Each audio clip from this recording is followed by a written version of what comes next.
चल तो student question 9, अगर हम क्वेश्चन 9 की बात करें तो क्वेश्चन 9 में ये कह रहा है find the centre of enlargement. एक तो हमने सेंटर ऑफ इनलार्जमेंट हमने फाइंड करना, जबकि पहले जो इससे क्वेश्चन हमने किए हैं उनमें सेंटर ऑफ इनलार्जमेंट हमें गिवन होता था, ठीक है। दूसरा हमने ये फाइंड करना है एंड स्केल फैक्टर हमने फाइंड करना है, यानी दूसरी चीज़ क्या फाइंड करनी है, स्केल फैक्टर। और for each of the following enlargements which map A B on A dash B dash C dash. अब वो कह रहा है या complement B, A complement B complement C complement B नहीं। अब कह रहा है कि हमारे पास एक ए बी सी थी जो कि चेंज हुई है A dash B dash C dash में, यानी इस तरह इनमें चेंज हो गई है। तो दो चीज़ें बतानी है कि जो सेंटर ऑफ इनलार्जमेंट क्या था, यानी वो पॉइंट कौन सा था जो इनवेरिएंट था, यानी मूव नहीं हुआ, और उसकी वजह से यानी क्या हुआ कि ये जो फिगर है ए बी सी ये इसमें तो चेंज हो गई। और दूसरा क्या है कि स्केल फैक्टर क्या है। तो एक तो चीज़ हमें ये पता होना चाहिए कि स्केल फैक्टर है क्या। हम पहले जो सेंटर ऑफ इनलार्जमेंट फाइंड करेंगे और उसके साथ साथ हम स्केल फैक्टर को भी जब डिस्कस करेंगे तो आपको बताऊंगा कि होता क्या है और उसको फाइंड कैसे किया जाता है। तो इसके लिए आपने बहुत आसान क्वेश्चन है, आपने करना ये है कि जो एक लाइन लगानी है जो सी को सी से होती हुई जाएगी, सही है। सी को सी से आपने असल में लेके जाना है, ऐसी इस तरह लाइन लगानी है ना कि कुछ ऐसे। ऐसे मेरे पास बिल्कुल सामने कैमरा लगा जी। अब मैंने तो ये एक डार्क लाइन लगाई ना, आप बेशक डॉटेड लाइन भी लगा सकते हैं, ठीक है।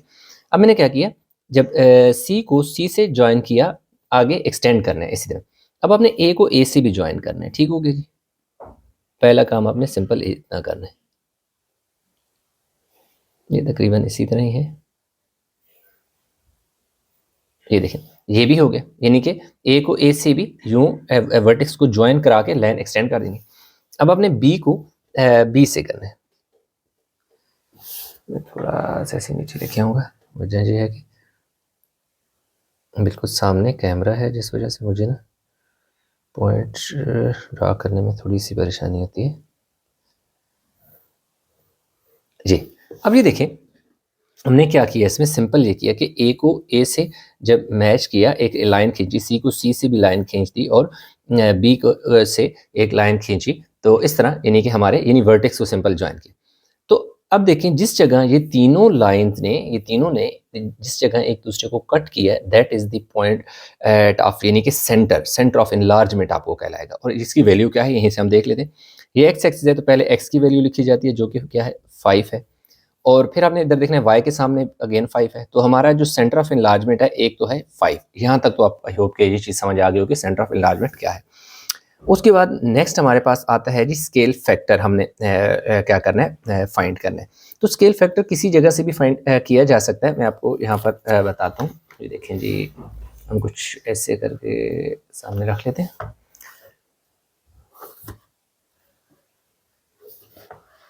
ऐसे अभी देखें from graph coordinates of centre of enlargement is 5 5। पहला काम आपने ये कर देना कि भाई जो इनलार्जमेंट है ग्राफ है उससे हमने पता लगाया, हमें पता चला कि जो हमारा सेंटर ऑफ जो इनलार्जमेंट है वो क्या है, common point that is 5 and 5। फिर स्केल फैक्टर आपने कैसे निकालना है। स्केल फैक्टर होता है आपने निकालना है distance between A complement and B complement या ए डैश बी डैश के ए डैश से जो बी डैश तक का डिस्टेंस है वो कितना है, सही हो गया जी। और उसके साथ डिस्टेंस बिटवीन ए और बी के ए डैश बी डैश में कितना डिस्टेंस है और ए से बी में कितना डिस्टेंस है। असल में स्केल फैक्टर आपका होता क्या है, स्केल फैक्टर ये होता है कि आपको पता चलता है कि आपकी जो फिगर है जब वो इनलार्जमेंट से के प्रोसेस से गुजरी तो वो कितनी साइज में बड़ी हुई या छोटी हुई। यानी कि इस तरह होता है ना कि ये ए बी सी एक छोटी फिगर थी जो कि इनलार्जमेंट के बाद एक बड़ी फिगर में चेंज होगी, तो उसमें चेंज कितना आया यानी कि इंक्रीज कितना हुआ। तो उसका रेशो ये निकाली जाती है कि जो लेंथ चेंज हुई है that is A B original है जो कि चेंज होकर ए डैश बी डैश में है, तो जो चेंज वाली लेंथ है वो आपने ऊपर लिखनी है जो कि कितने यूनिट है। अब यहाँ से देख सकते हैं कि यहाँ से यहाँ तक 1 यूनिट, यहाँ से यहाँ तक 2 यूनिट और यहाँ से यहाँ तक 3 यूनिट, देख सकते हैं ना। यानी कि ये 1 यूनिट है ना, ये जो बड़ा बॉक्स है जो ये वाला लाइट यानी कि ज़रा ग्रीन डार्क ग्रीन लाइन है, तो ये 1 बॉक्स 2 बॉक्स 3 यूनिट है, तो देख सकते हैं कि हमने 3 लिख दिया। और ये कितना है? अब ये देखें यहाँ से लेकर यहाँ तक, यानी यहाँ से लेकर असल में यहाँ तक तो हमारे पास 1 यूनिट है।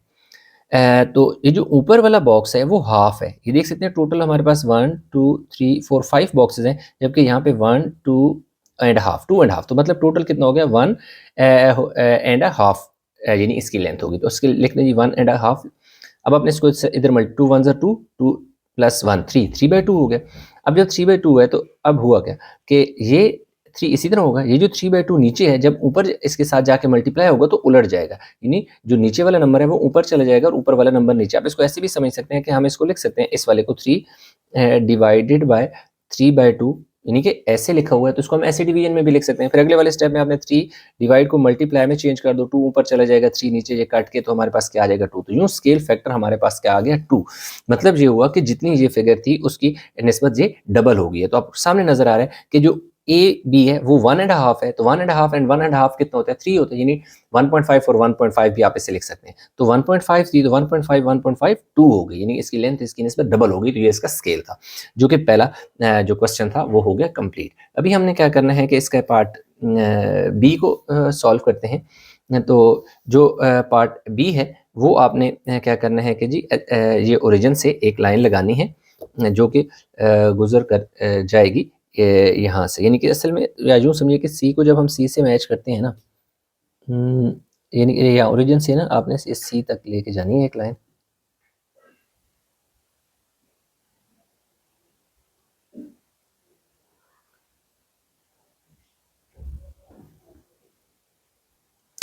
सी को अपने सी से ऐसे ज्वाइन करना है ताकि ना ये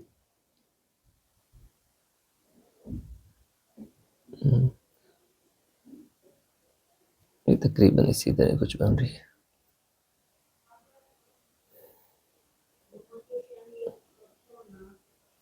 यानी ये आ गया, तो एक ये देखें ना ये वाला पॉइंट है ना ये। अब इसी पॉइंट पे आप देखें तो ये देखें आ रहा है ए और बी तो इसी तरह आ रहा है ना, यानी कि अगर मैं ए को ए से ज्वाइन करूंगा तो उसी हिसाब से मेरी लाइन बनेगी। इधर रख लेना इसे, इसी के ऊपर बेशक आप ना थोड़ी डॉटेड लाइन बना लें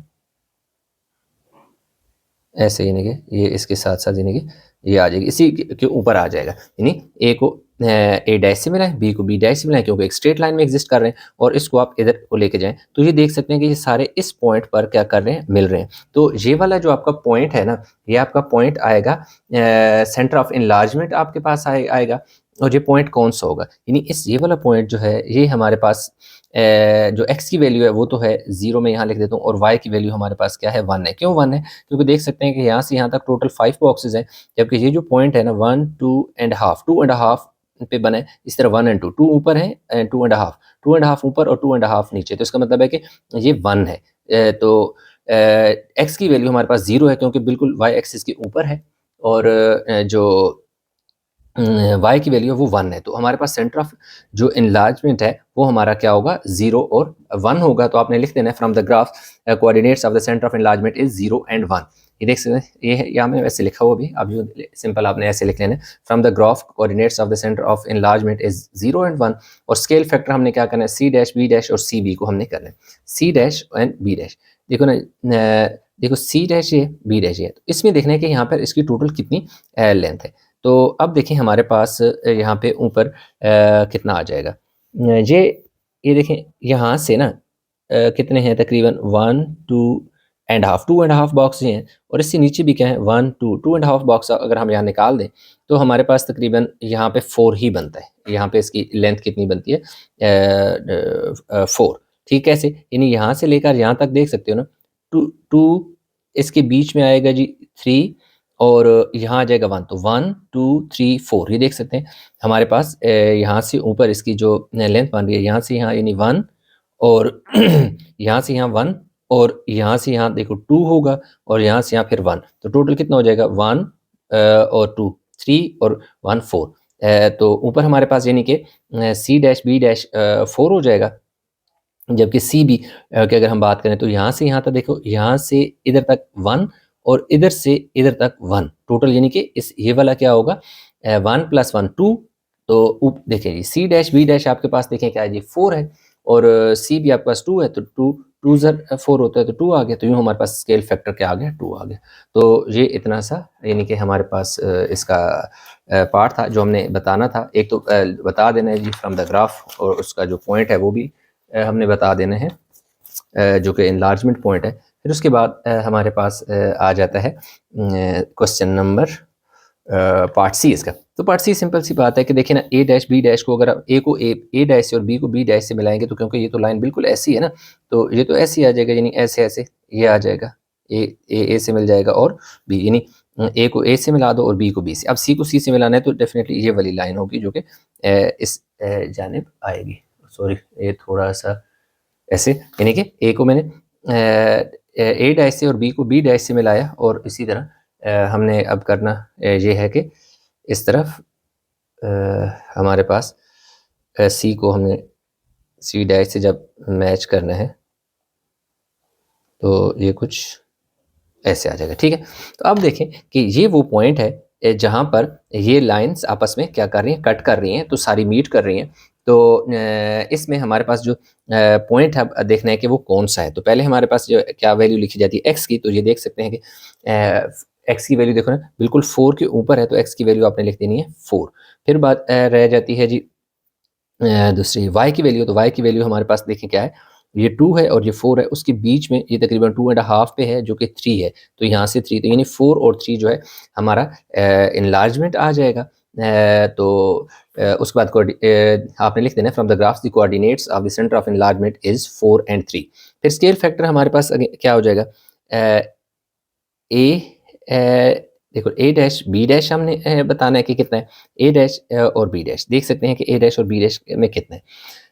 अब आप देखें कि यानी यहाँ से इस तरफ कितने हैं, 1 यानी कि 2.5 बॉक्स हैं जो कि 2.5 बॉक्स 1 के इक्वल है।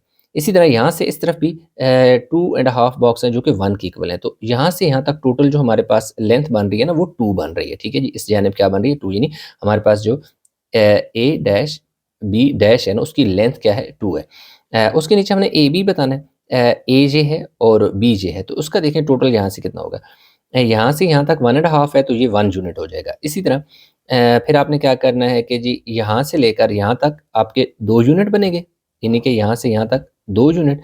और उसके बाद जो है हमने क्या करना है जी, ए बी तक लेके जाना है ना, तो यहाँ तक भी, यहाँ से यहाँ तक देखें 2 यूनिट, तो यहाँ से यहाँ तक 2 यूनिट और यहाँ से यहाँ तक 2 यूनिट, 4 और 1 यूनिट इधर से इधर, क्योंकि 1 यूनिट का ये मतलब है कि यहाँ से यहाँ तक देख सकते हैं कि 2.5 बॉक्स है। तो 2.5 बॉक्स क्या होते हैं, 1 के इक्वल है। क्यों?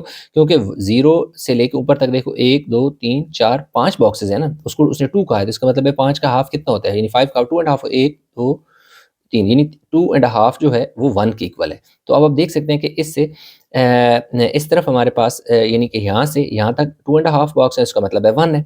और यहाँ से जो पूरा बॉक्स है, ये देख सकते हैं यहाँ से यहाँ जैसे पूरा बॉक्स 2 है, तो इधर से लाजिम बात है यहाँ से यहाँ पूरा बॉक्स 2 होगा, तो ये 2 ये हो गए।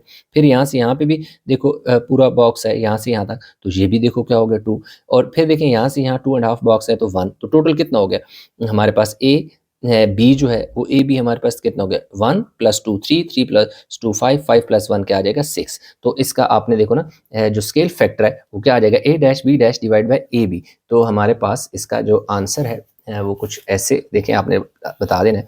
पहले आपने लिख देना from graph coordinates of the centre of enlargement is 4 और 3। जैसे आपने हमने ये निकाला था कि 4 यानी एक्स की वैल्यू 4 है और वाई की वैल्यू 3 है, और स्केल फैक्टर का मतलब है ए डैश बी डैश में कितना डिस्टेंस है वो हम बता चुके हैं कि 2 है, और नीचे ए बी की कितनी डिस्टेंस है, दैट इज 6। तो इन दोनों को डिवाइड किया, 2 1 ज़र 2 3 ज़र, तो 1 बाय क्या आ जाएगा 3। तो स्केल फैक्टर क्या आ जाएगा 1/3 हमारे पास इसका आ जाएगा। अच्छा, इसमें एक और चीज़ है कि जो स्केल फैक्टर है ना वो नेगेटिव आ रहा है। स्केल फैक्टर नेगेटिव इसलिए आ रहा है कि ये देखिए हमारे पास असल में ये ए बी सी था, ठीक है। ए बी सी जो था ना, ए बी सी चेंज हुआ है A dash B dash C dash में। तो देख सकते हैं कि ये पूरी की पूरी ट्रायंगल क्या होगी, यूँ उलट हो गई है। ये देख सकते हैं कि यूं इसका बेस इधर को है ना और वर्टेक्स ऊपर की जानिब है ये वाला, तो ये वर्टेक्स क्या हो गया इधर नीचे को आ गया, तो यूं यानी कि पूरी की पूरी ट्रायंगल यूं फ्लिप होगी, अपोजिट होगी, इसलिए इसका साइन इसके साथ क्या आएगा, स्केल फैक्टर के साथ माइनस आएगा। तो इसलिए ये जो नेगेटिव साइन है ना वो किसको शो कर रहा है, स्केल फैक्टर यानी कि उसकी जो यूं अपोजिट साइड में डायरेक्शन में फ्लिप हो गई है। तो इसी तरह अगर हमारे पास लास्ट डी जो है उसको हम देख लेते हैं, जो क्वेश्चन डी है, तो डी में आपने करना ये है कि इन वर्टेक्स को आपस में ज्वाइन करना है, ए को ए के साथ ले जाए, ऐसे ना,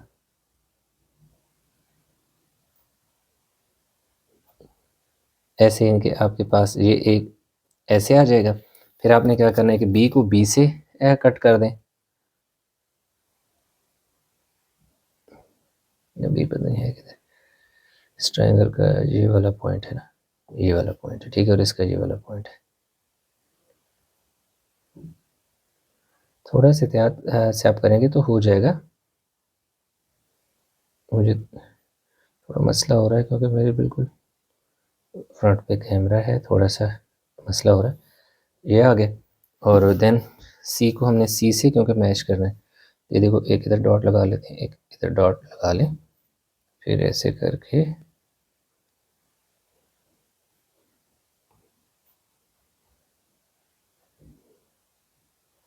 यूं यानी कि ये आ जाएगा। तो अब ये देखें ये वो पॉइंट है जो कि हमारे पास क्या आ जाएगा, सेंटर ऑफ इनलार्जमेंट आएगा। अब ये कितना है हम देख लेते हैं, ये देख सकते हैं ये क्या है हमारे पास 4 और ये 5 है, तो 1 2 2.5 जो है ये हमारा बनेगा दूसरा 5 बनेगा। और दूसरा जो है हमारे पास ये पॉइंट जो है ना, ये देखें ये 5 इधर है, उससे भी थोड़ा आगे है, यानी उससे भी थोड़ा आगे, ये देख सकते हैं कि 5 आपका ये है और 5 से आगे इन दोनों का भी हाफ है तकरीबन। तो ये जो पॉइंट है ना, एक्स की वैल्यू आपके पास तकरीबन आ रही है, ये वाला जो पॉइंट है 5.5 आ रही है, ठीक है जी। अब वाई की वैल्यू अगर देखा जाए तो वाई में एक वाई की वैल्यू तो हमारे पास कितनी आ जाएगी, 1 2 और ये देखें ये इतना है ना, ये 3 है, तो y की वैल्यू हमारे पास देखो 3 है और जो x की वैल्यू है वो 5.5 है। तो हमारे पास जो सेंटर ऑफ इनलार्जमेंट है आपने लिख देना from graph coordinates of the centre of enlargement 5.5 and 3 हो जाएगा। फिर सेंटर ऑफ जो scale factor a dash b dash और a भी है, अब देख सकते हैं कि इन दोनों की लेंथ 2 है और इनकी देखो 6 है, कैसे आप देख सकते हैं, मैं आपको बताता हूँ। ये देखें ना ए डैश बी डैश, देख सकते हैं कि ये यहाँ से लेकर यहाँ तक देखो 1 जो बिग बॉक्स है उसको हमने क्या कहा हुआ है, 2 यूनिट कहा हुआ है ना, ये देख सकते हैं 0 से लेकर इधर तक एक बड़ा बॉक्स है जो कि 2 है, तो ये देख सकते हैं ए डैश ये बी डैश ये, तो 2 यूनिट यानी कि ये हो गए। और नीचे ए बी की अगर बात करें तो ए यहाँ से शुरू हो रहा है और बी यहाँ पे एंड हो रहा है, तो यहाँ पे बीच में पहले देख लेते हैं कि यहाँ से यहाँ हमारे पास देखो 2 यूनिट है और फिर यहाँ से यहाँ देखो 2 यूनिट है, जबकि इस तरफ 2.5 बॉक्स स्मॉल बॉक्स हैं तो ये 1 यूनिट की इक्वल है, और इसी तरह यहाँ से लेकर यहाँ तक जो है 2.5 स्मॉल बॉक्स है 1 की इक्वल, इन सारों को अब ऐड कर लो, 1 और 2 3 3 और 2 5 और 1 6। तो ये देखें जो हमारे पास ए बी था, ए डैश बी डैश था वो हमारे पास 2 था और जो ए बी है वो हमारे पास कितना आगे है 6। तो अब हमारे पास क्या हो जाएगा कि स्केल फैक्टर क्या होता है कि जो change in length divide by original length होता है, ठीक है, आप जो कह सकते हैं, ठीक है। तो जो ये हमारे पास चेंज इन लेंथ क्या है, 2 है और ओरिजिनल लेंथ क्या है 6 है, तो 2 1 ज़र और 2 3 ज़र यानी कि 1/3 के हिसाब से इसका स्केल फैक्टर है चेंज हुआ है। तो यूँ हमारे पास ये हुआ कि जी जो इसका पार्ट डी था वो भी स्टूडेंट हो गया कंप्लीट। आई होप कि क्वेश्चन समझ आ गया। इसी के साथ ही क्वेश्चन 9 जो है वो हमारा इख्तिताम को पहुंचा। अच्छा, तो स्टूडेंट क्वेश्चन जो 10 है उसमें कह रहे हैं triangle A B C with vertices a 2 and 1, यानी हमारे पास जो वर्टेक्स होगा a, x की वैल्यू 2 होगी और y की वैल्यू 1 होगी। तो ये देख सकते हैं कि 1 बिग बॉक्स को हमने क्या कहा है, 2 कहा है, तो x की वैल्यू 2 यहाँ पे है और y की वैल्यू 1 यहाँ पे है, क्योंकि 1 2 3 4 5 बॉक्सेस जो स्मॉल बॉक्सेस हैं वो 1 यूनिट की इक्वल है और 1 बिग बॉक्स यानी 10 यूनिट जो है वो 2 की इक्वल है। तो 2 से ऊपर और 1 के बिल्कुल सामने आपका a पॉइंट बना है, ये देखें 2 और 1 है, ठीक है। उसके साथ नेक्स्ट अगर हम बात करें तो आगे कहते हैं कि b जो है वो 4 एंड 3, x की वैल्यू 4 है और देखें y की वैल्यू 3 के बिल्कुल सामने और 4 के बिल्कुल ऊपर हमारे पास ये देखें पॉइंट b बना। आगे कहते हैं एंड c 3 6, ये देख सकते हैं 3 की लाइन बिल्कुल ऊपर जा रही है और 6 के बिल्कुल सामने, यानी 3 वाली लाइन को ऊपर लेके जाएं और 6 को सामने लेके जाएं। जब जहां पर ये दोनों लाइनें कट करती हैं, that is the point C, then join A B C. A B C को ज्वाइन करना, ये ट्रायंगल बन गया। ये तो बेसिक काम है, कोई इतना मुश्किल नहीं है। आगे जो बात है वो कह रहे हैं is transformed into triangle A dash B dash C dash under an enlargement. अब कह रहे हैं कि जो ए बी सी ट्रायंगल थी, इसको ट्रांसफॉर्म कर दिया गया है जो under enlargement centre that is 1 and 1, A B और सी, डैश पड़े या कंप्लीमेंट पड़े उससे कोई फर्क नहीं पड़ता। जबकि उसका जो स्केल फैक्टर है एंड स्केल फैक्टर 3, उसका स्केल फैक्टर क्या होगा 3। तो सिंपल सी बात है कि भाई अगर जितने मैं आप बार बार बता रहा हूँ कि स्केल फैक्टर क्या होता है। स्केल फैक्टर ये है कि जितने साइज की आपके पास ये ट्राइंगल है, इसकी 3 टाइम आप यूँ समझें कि ये दूसरी ट्राइंगल जो बनेगी, A complement B complement C complement या A dash B dash C dash कहें, ये बनेगी 3 टाइम उसकी बड़ी होगी। Illustrate these points on clearly label diagram के, भाई इन पॉइंट को डायग्राम पे क्या करें, लेबल करें, marking points of marking the position of A B C and A dash, कि भाई ए बी सी की पोजीशन मार्क करें। ए बी सी की तो कर दी, हमें अब रह गया जी A dash B dash C dash हमने करनी है। तो इसकी पोजीशन फाइंड करनी है और एक ट्राइंगल बना के उसके बाद का काम हमारे पास रह जाएगा। तो अभी आप देखें कि हमारे पास स्केल फैक्टर 3 है। यहाँ पर देख सकते हैं कि मैंने क्वेश्चन को मैंने थोड़ा सा यहाँ पे लिखा हुआ है, मैं आपको साथ साथ एक्सप्लेन कर देता हूँ पहले। अब देखें, जब मैं ए को ए कंप्लीमेंट में चेंज करूँगा, सही है, यानी कि इस बुक को ऐसा करते हैं कि क्यों ना इस बुक को साइड पे करें ताकि हमारे लिए काम जगह ज़्यादा मिल जाए और हम आमने सामने रखकर उसको समझें। ये देखिए जी, जब मैं इस ए को क्या करूँगा, इस ए को ए के कंप्लीमेंट में चेंज करूँगा तो क्या होगा कि एनलार्जमेंट सेंटर क्या है, 1 and 1 है। तो सबसे पहले 1 and 1 देखो मैंने मार्क किया हुआ, यानी x की वैल्यू 1 है और y की भी 1 है। तो यहाँ से यानी कि इस पॉइंट ने इस पॉइंट को मद्देनजर रखकर, यानी कि सेंटर ऑफ एनलार्जमेंट ये है ना, तो इसके हिसाब से हमने इसको मूव कराना है ए को ए डैश में। तो अब आपने सबसे पहले ये देखना है कि यहाँ से लेकर यहाँ तक कितना डिफरेंस है, इसकी लेंथ कितनी है। तो आप देख सकते हैं कि यहाँ ये 1 के ऊपर है और ए जो है वो आपका 2 के ऊपर है। तो यहाँ से लेकर यहाँ तक 1 यूनिट का क्या है डिफरेंस है, यानी लेंथ उसकी क्या है 1 यूनिट है। तो देखिए मूवमेंट हमने देखनी है, तो मूवमेंट इस डायरेक्शन में, यानी कि इस ए जब हम मूव करें ए तक जाएं तो हमारे पास क्या होता है कि 1 यूनिट बनता है। अब इसी 1 यूनिट को आपने क्या करना है, जो स्केल फैक्टर है दैट इज 3, उससे मल्टीप्लाई कराना है। तो आपके पास क्या आ जाएगा 3। इसका मतलब है कि हमने 3 unit along X axis move करना है, ठीक है। अब हम देख लेते हैं कि जो हमारे पास 3 है, हमने इस तरफ मूव करना है, तो मूव कर लेते हैं चले 3 यूनिट। तो उसके लिए हमें ये करना पड़ेगा कि ए से हमने ए डैश में चेंज लाना है ना। तो यहाँ से यहाँ तक 1 यूनिट और यहाँ से अगेन 5 बॉक्सेस हैं तो 2 यूनिट और यहाँ पे 5 बॉक्सेस हैं तो क्या आ जाएगा, हमारे पास ये वाला पॉइंट, एक तो ये वाला पॉइंट आ जाएगा, ठीक है जी। यानी 5 बॉक्सेस 1 यूनिट के इक्वल हैं। तो देख सकते हैं यहाँ से यहाँ पे भी 5 है तो 1 यूनिट ये हो गया और यहाँ से यहाँ 5 2 यूनिट हो गए, यहाँ से यहाँ 5 3 यूनिट। तो हमारे पास ये जो है, ऐसा करते हैं कि हो सकता है लेड पेंसिल से पॉइंट कैमरे में नज़र ना आ रहे हो, तो इसको हम क्या कह देते हैं कि ए कंप्लीमेंट आ गया, ठीक हो गया, या ए डैश आ गया। अब हमने क्या करना है कि बी को देखना है। अब आप देखें कि बी यहाँ पर एग्जिस्ट कर रहे हैं और इसने क्या करना है कि यहाँ तक आना है। तो हम देखते हैं कि यहाँ कितना बनता है। ये देखें 1 2 3 4 5, यानी 5 बॉक्सेस हैं। तो इसका मतलब है यहाँ से लेकर यहाँ तक 1 यूनिट हो गया और फिर आपने यहाँ से यहाँ तक क्या हो गया 2 यूनिट हो गया। तो इसका मतलब ये हुआ कि हमने जो पॉइंट बी है वो यहाँ से, ठीक है, ये हो गया। बी को हमने क्या करना है कि नीचे लेके आना है। तो बी हमारे पास नहीं, हमने असल में इस तरफ, पहले इस तरफ की लेंथ देखनी होती है, ठीक है। वो इस डायरेक्शन में मैं मूव करा के आपको दिखाता हूँ। यहाँ से लेकर यहाँ तक आपका 1 बिग बॉक्स है। तो देख सकते हैं कि यहाँ से यहाँ 1 बिग बॉक्स जो है ना वो 2 यूनिट की इक्वल है, यहाँ से यहाँ तक 2 यूनिट। तो इसका मतलब है कि यहाँ से यहाँ तक 2 यूनिट हो गया। और नेक्स्ट देखें ये पॉइंट बिल्कुल इधर है, तो 1 2 3 4 5 तकरीबन यहाँ पे बन रहा है। ये देखें ये जो सेंटर ऑफ एनलार्जमेंट है वो यहाँ पे है, तो इसके बिल्कुल ऊपर तक मैंने इसको ड्रैग करके लाना है। इस लाइन यानी इस पॉइंट को मैंने यहाँ तक बिल्कुल इसके इस वाले पॉइंट के सर पे लेके आया। तो अब मैं देखूंगा कि टोटल मेरी कितनी लेंथ बन रही है। ये 1 बिग बॉक्स है ना, तो वो 2 यूनिट की इक्वल है और ये 5 बॉक्सेस 1 यूनिट की इक्वल है, यानी यहाँ से यहाँ तक 1 और यहाँ से यहाँ तक 2, ठीक है, तो 2 यूनिट ये हैं और 1 यूनिट ये है, तो टोटल कितने हो गए 3 यूनिट। तो मेरे पास जब b को b कंप्लीमेंट में मैं मूव करूंगा तो 3 यूनिट, तो मैं इसी जो 3 यूनिट है इसको मैं मल्टीप्लाई कराऊंगा किससे, स्केल फैक्टर 3 से, 3 3 9। तो इसका मतलब ये हुआ कि अब मुझे इस पॉइंट से यानी कि जो b है वो 9 यूनिट को जो है इस तरफ को मूव करेगा।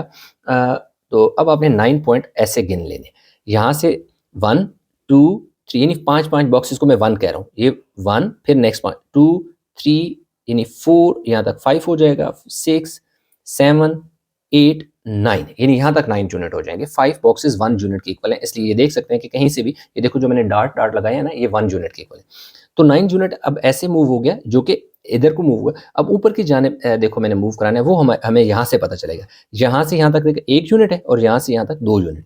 तो अब देखें 2 यूनिट इसने ऊपर की जाने यानी कि हाइट उसकी है, तो इस 2 को मैंने 3 जो है जो स्केल फैक्टर है उससे मैं मल्टीप्लाई कराऊंगा, तो 3 2 6। तो इसका मतलब ये हुआ कि 6 यूनिट जो है अलॉन्ग वाई एक्सिस मूव करेगा, यानी 9 unit along X axis move किया। ये देख सकते हैं कि 9 unit along X axis move हुआ, तो 6 unit along Y axis move करेगा। तो आपने 6 यूनिट ऊपर को पढ़ना, यानी 5 बॉक्स को 1 कहना है, यानी यहाँ से यहाँ तक देखो 1 हो गया, फिर ये देखो 2 हो गया, ये देखो 3 हो गया, ये 4 हो गया, ये 5 हो गया, ये 6 हो गया। ये मेरे पास जो पॉइंट है ये है बी। तो यानी 5 बॉक्सेस को मैं 1 कह रहा हूँ। तो ये देखो ये 5 बॉक्स हैं, एक फिर नेक्स्ट 5 2 हो जाएगा, नेक्स्ट 5 3 हो जाएगा, नेक्स्ट 5 4 हो जाएगा, नेक्स्ट 5 5 हो जाएगा और नेक्स्ट 5 6 हो जाएगा, यानी 6 बॉक्स। तो बी भी मूव होकर बी कंप्लीमेंट में चेंज हो गया।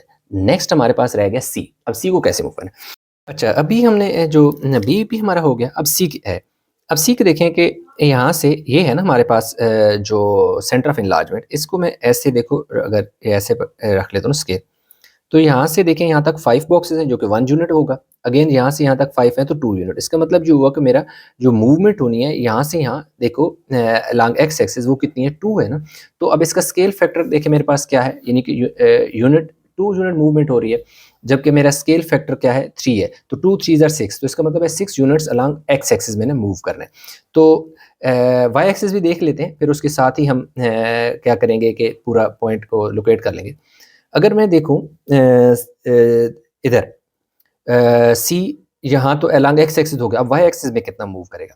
अब ये देखें यहाँ से लेकर ये देखें ये है मेरे पास जो सेंटर ऑफ एनलार्जमेंट है ना, इससे मैं देखूंगा कि इसकी यहाँ से हाइट कितनी बन रही है। यहाँ से देखें यहाँ से यहाँ तक देखें आपके पास कितने हैं जी 5 बॉक्सेस हैं, जबकि यहाँ से यहाँ देख सकते हैं कि कंप्लीट बॉक्स है, तो 1 2 3 4 5 लाइक ऐसे कह सकते हैं। यहाँ से यहाँ 5 बॉक्सेस, यहाँ से यहाँ 5, फिर देखें आपके पास कितने 5 हैं, फिर आपके पास देखें सॉरी ये 5 है और फिर 5 है।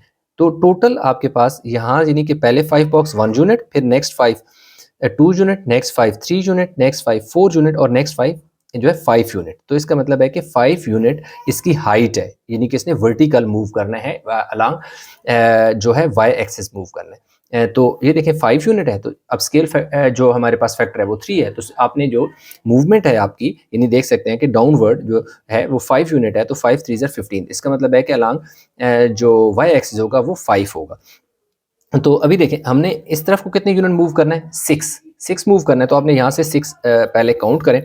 ये देखें यहाँ से यहाँ 1 2 3 4 5 6, ये देखें जी हमारे पास 6 यूनिट आ गए।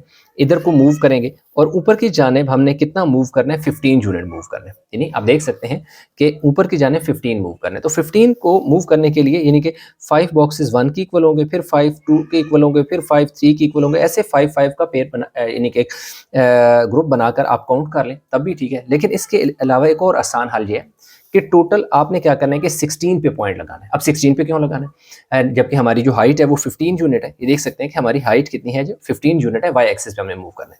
तो हम 16 के सामने क्यों पॉइंट लगाएंगे, उसकी वजह यह है कि देख सकते हैं कि ऑलरेडी जो आपके पास सेंटर ऑफ जो एनलार्जमेंट है वो एक स्टेप ऑलरेडी ऊपर की जाने में लगा हुआ है, यानी वो 0 पे नहीं है। अगर 0 पे होता तो हम 15 पे ये देखें ना जो हमारा 15 था 15 पर हम कहीं सी लगाते, लेकिन क्योंकि हमारा इनलार्जमेंट जो सेंटर ऑफ इनलार्जमेंट है वो ऑलरेडी 1 यूनिट ऊपर की जाने है, उसकी हाइट है। तो हमने टोटल 16 के ऊपर लेके जाना है, यहाँ से 6 वाले के, ये देखें यहाँ से यहाँ 1 1 2 3 4 5 6। अब यहाँ से आपने इस लाइन को ऐसे रखना है,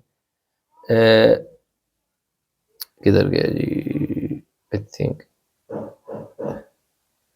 ये ऐसे। तो यूँ समझिए कि यार ये जो है ना, इससे आगे 5 बॉक्सेस, यानी कि ये वाली लाइन है ना, ये 6 वाली लाइन जा रही है, ये देख सकते हैं, ये 6 वाली लाइन जा रही है, तो आपने ना साइन 7 वाली लाइन के ऊपर पॉइंट बनाना है। तो 6 और 7 के दरमियान 5 बॉक्स हैं, तो ये 6 वाली लाइन ये है, तो 16 के सामने आपने 5 बॉक्स इधर और काउंट कर लेने, 1 2 3 4 एंड 5। ये देखिए 5, ये आपका जो पॉइंट है वो है जी सी। अब आपने सबसे पहले क्या करना है कि इनको ना मैच करना है। पहले आपने ना ए को ए से मैच करा दें, ये देखें इस तरह। और दूसरा आपने इसके साथ एक और काम करना है कि साथ साथ ना इसको भी ना डॉटेड लाइन से भी ऐसे साथ साथ में ज्वाइन करता हूँ, यानी ऐसे ना, जब मैं इस पॉइंट को ऐसे ज्वाइन करूँगा तो इधर आ जाएगा। अब आपने क्या करना है, इसको बी को बी से यहाँ से ना बी से ए को ये देखो, ये ए को बी से, अच्छा एक सॉरी, मैंने एक और ये कर दिया कि ये वाली जो है ना, ये डॉटेड लाइन है, ये डार्क लाइन मैंने गलती से लगा दिया। ये जो लाइन आएगी ये हमारे कौन सी लाइन आएगी, डॉटेड लाइन आएगी, ठीक है। ए को ए से मैंने मैच करना था, और फिर ए को मैंने सी से मैच करना है, बी को सी से मैच करना है, और देन सी ए को सी से, ये डैश सी डैश है, ठीक है जी।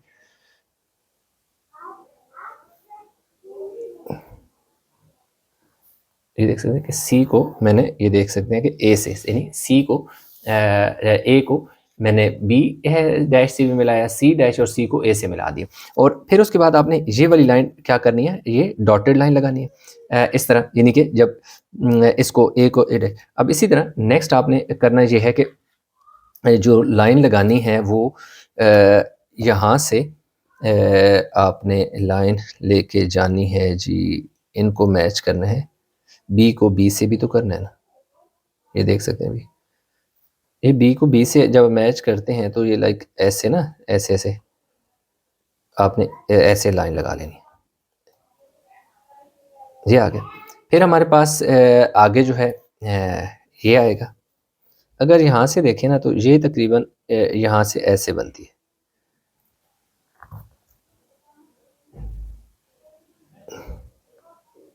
ऐसे ना डॉटेड लाइन आपने लगा लेनी है। मुझे सामने कैमरा है, मुझे थोड़ी सी मुश्किल पेश आ रही है, लेकिन आपने बड़े तसल्ली से लगा लेनी है। आपने कौन सा रिकॉर्डिंग करनी होगी, आई होप कि आप भी रिकॉर्डिंग करें इसी तरह। जी जी, हमारे पास इसकी जो फाइनल स्टूडेंट फिगर है वो हो गई जी कंप्लीट। तो इसके साथ ही हमारा क्वेश्चन हो गया कंप्लीट। मैं इसको देखता हूँ कि ताकि कंप्लीट हमें ये फिगर नज़र आ जाए। ये इस तरह की ये नहीं होगी, बल्कि इसको मैं ऐसे रख लेता हूँ ज़्यादा, ऐसे ही नहीं है, ये कुछ ऐसे बनी शेप बनी है जी। तो इसके से ये हमारा क्वेश्चन नंबर है जी, ये वाई एक्सिस था, और ये क्वेश्चन नंबर हमारा है जी 10। तो क्वेश्चन नंबर 10 भी हमारा हो गया जी कंप्लीट। ये तकरीबन ऐसे भी नज़र आ रही है, ये ऐसे भी कंप्लीट फिगर नज़र आ रही है। तो यूँ हमारे पास क्वेश्चन हो गया जी कंप्लीट।